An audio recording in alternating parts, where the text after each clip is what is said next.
বারবার একটি কথাই বলছে যে আমাকে টাকা দিয়ে দিক আমি চলে যাব, আমাকে টাকা দিয়ে দিক আমি। একবার কিন্তু সে আমার সাথে দেখা করার জন্য আজকে ব্রেকিং নিউজ, এবার ফাঁস হয়ে গেল গোপন তথ্য। 10 কোটি টাকার এমন কি রহস্য?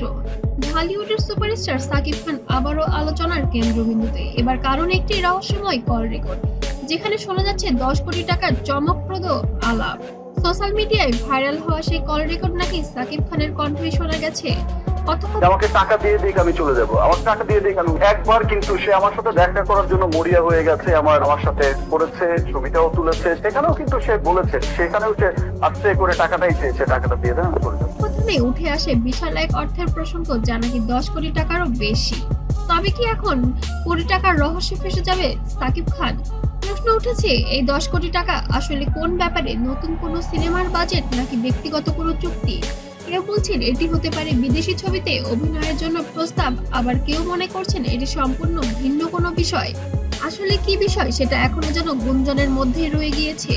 ভাইরাল ঘটনার পর সাকিব খান সরাসরি কিছু না বললেও ঘনিষ্ঠ মহল থেকে জানা গেছে তিনি এই বিষয়টি বেশ গুরুত্বের সাথে নিয়েছেন। তবে আসলে ঘটনাটি কি সেটা এখনো রহস্য থেকে উঠে গেছে।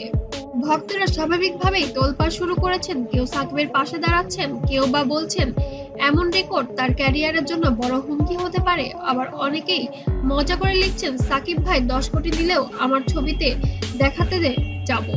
10 কোটি টাকার রহস্য ঘিরে কল রেকর্ড ভাইরাল হলেও আসল তথ্য এখনো অজানা।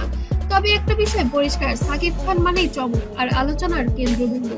এবারও এর ব্যতিক্রম হয়নি। অবশ্যই আপনার মূল্যবান মতামত কমেন্ট বক্স জানাতে মোটেও ভুলবেন না। আসলে এই কল রকেটটি কিসের ছিল? তার নতুন কোনো ছবি নিয়ে ছিল, নাকি তার ব্যক্তিগত জীবন নিয়ে ছিল, নাকি অন্য কোনো বিষয় কিংবা রহস্য লুকিয়ে আছে? অবশ্যই আমাদের কমেন্ট করে জানিয়ে দিবেন।